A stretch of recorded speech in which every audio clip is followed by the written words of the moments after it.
Salam Bu Solmariana Sinaga SMPD. Perkenalkan, nama saya Faris Revel Napitupulu. Di sini saya akan mengerjakan tugas UAS Pendidikan Agama Protestan. Saya akan mengambil tema video inspiratif etika Kristen. Di dalam etika Kristen,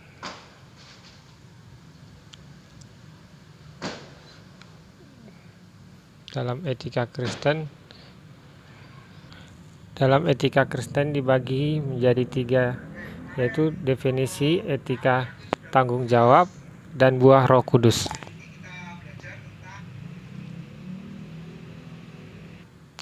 Definisi ialah dari kata Yunani ethos, kebiasaan atau adat, dan tentu saja yang sesuai kebiasaan yang dianggap baik, atau Lukas 22 ayat 39 dan Yohanes 19 ayat 40. Sementara definisi etikos, kesusilaan perasaan batin atau kecenderungan hati yang menyertai seorang terdorong untuk melakukan sesuatu perbuatan yang baik atau benar.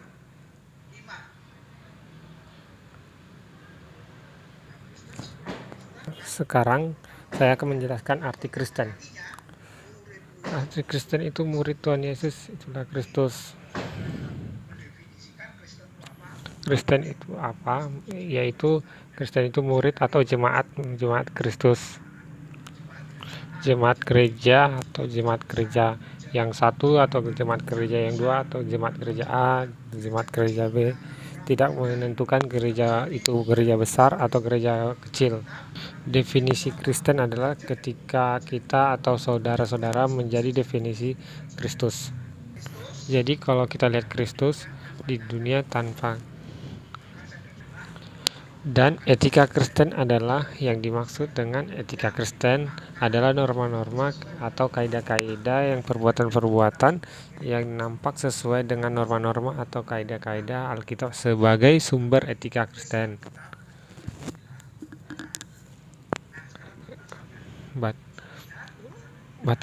Sekarang batasan etika Kristen adalah etika dan ilmu pengetahuan tentang sumber, prinsip, dan praktek, dan apa yang benar atau yang salah dalam terang atau dalam rasio di bawah terang Alkitab.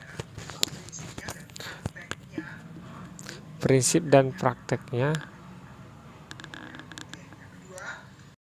Yang ketiga, etika Kristus. Etika adalah penjelasan yang etika Kristen adalah penjelasan yang sistematis dari teladan dan pengerjaan norma Yesus Kristus yang diterapkan kepada kehidupan seorang dan masyarakat dalam terwujud oleh atau memiliki karunia kuasa Roh Kudus.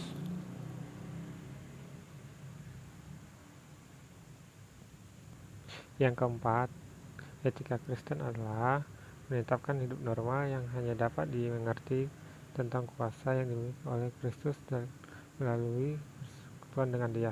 Jadi, sifat dan karakter Kristus bisa kita miliki ketika kita memiliki persekutuan dengan Dia.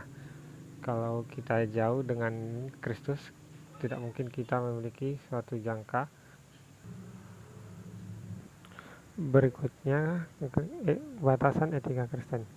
Etika Kristen berdasarkan batasan sistem tentang bagaimana hidup penentuan Kristen dalam hidupnya. Ini adalah aplikasi dari firman, aplikasi dari apa yang kita pelajari dari pendidikan agama Kristen. 1 semester selesai, setelah itu kita tidak selesai. Jadi kita hidup sesuai firman, belajar sesuai firman, itu tidak selesai. Yang keenam, etika Kristen adalah menentukan tanggung jawab bagi seorang atau kelakuannya bagi sesuai orang itu diuji baik kebenaran atau Alkitab. Jadi kita ditentukan bagi tanggung jawab kita atas perbuatan kita harus diuji dengan firman. kita standarnya firman adalah sesuai segala sesuatunya adalah ukuran firman. Tujuan etika Kristen utama etika pada norma-norma yang memimpin perbuatan atau sifat manusia yang dituju dalam kehidupan yang baik. Kalau kita hubungkan dengan Alkitab, dimulai Kejadian pasal 6, selalu hubungan kejahatan semata-mata. Kejahatan selalu memuncak, sesuai dosa yang tidak pernah dilakukan dari zaman dulu dan sekarang ada dilakukan oleh manusia. Dari dulu semakin baik, jadi ketentuannya semakin jahat sampai kepada kehancurannya saat ini. Semakin jahat. Makanya ada orang Kristen yang berfungsi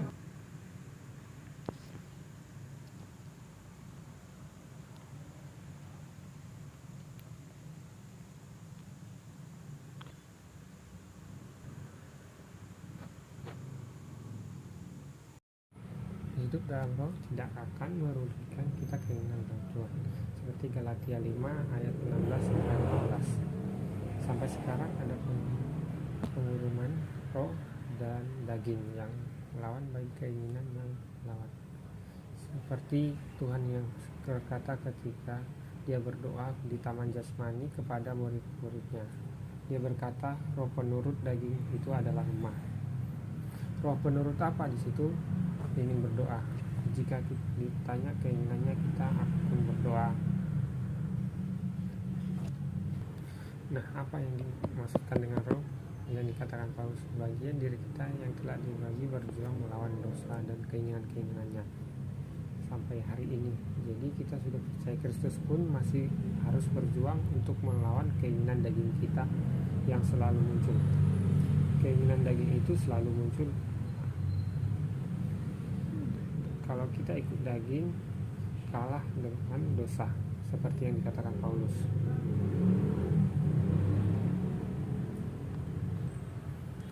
Apa artinya keinginan? Keinginan adalah perjuangan dan pergumulan dengan kekuatan atau tenaga kita ada. Jadi kita ada usaha untuk berjuang, berkumpul, rendah atau kalah. Kedagingan artinya bagian diri kita yang rusak dari duniawi, yang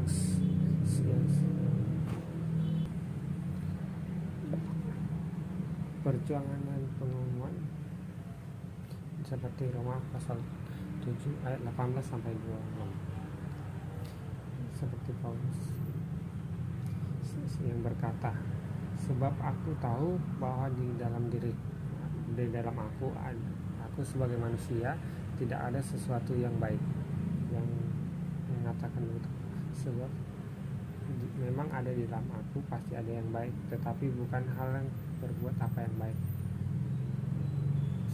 Seperti kita pengen yang baik, tetapi yang jahat yang muncul dari hati kita. Ayat 19, sebab bukan apa yang kehendaki, melainkan bukan yang berbuat, melainkan itu yang jahat aku yang berbuat. Jadi Paulus asli besar saja punya pergumulan seperti itu, yaitu keinginan roh berjuang melawan keinginan daging itu tadi. Nah, seperti ayat ke-20, jika aku berbuat yang tidak aku kehendaki, maka bukan lagi yang aku lakukan, tetapi dosa yang di dalam aku yang memperbuatnya. Artinya kuasa dosa yang membuatnya, atau kekuatan dosa yang terus membawa aku atau kita semakin ke dalam yang terpuruk. Contohnya seperti orang yang masuk ke lumpur. Ketika kita masuk ke lumpur, awalnya kaki kita yang masuk, tapi lama-lama makin tenggelam. Seperti kita berusaha tidak akan bisa naik ke atas karena banyak kuasa dosa yang menarik kita ke bawah, seperti contohnya. Lalu aku akan bahas kedengkian atau eupotonos, atau perasaan tidak suka, bercampur benci terhadap orang lain yang memiliki sesuatu yang tidak kita miliki. Yang selanjutnya kemabukan atau yun-mete, atau merusak kekuasaan mental atau fisik yang dilakukan oleh minuman-minuman keras. Seperti orang Kristen itu seperti tangan kanan Alkitab, tangan kiri adalah miras. Jadi kalau malam tahun baru kita ke gereja tanggal 1, besoknya ketemu, dan tanggal 2 nya kita orang Kristen itu sering bertemu untuk minum minuman keras yang dilarang untuk Alkitab. Jadi intinya seperti itu. Darah Kristen ya, nuansa Kristen, tapi hidupnya penuh dengan pesta pora dan kemabukan. Kita memang Kristen, mereka Kristen, sudah label percaya Yesus, tapi kita memang harus berjuang. Yang kita harus melawan yang bersifat kedagingan, seperti pesta. Yang selanjutnya pesta pora atau yun homos. Pesta pora dengan minuman keras dan berbahasa cerai seperti abuse, cara seks atau semacam itu.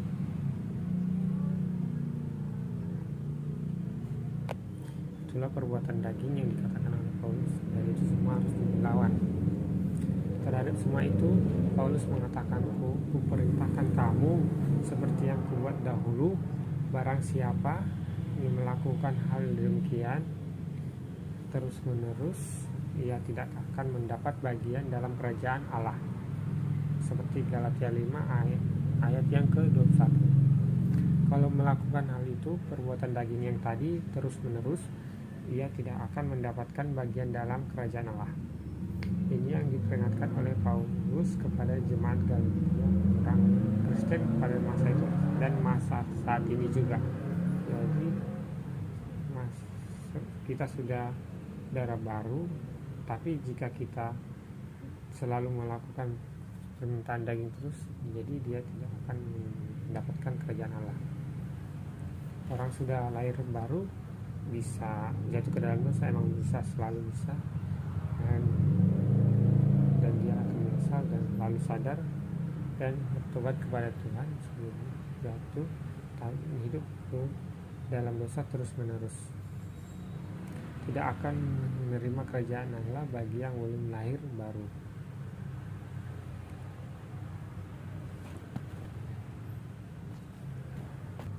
Sampai di sini, terima kasih atas semuanya, dan tugas saya untuk UAS berikut ini. Jadi saya mengambil materi UAS saya, etika Kristen, definisi, tanggung jawab, buah Roh Kudus. Terima kasih.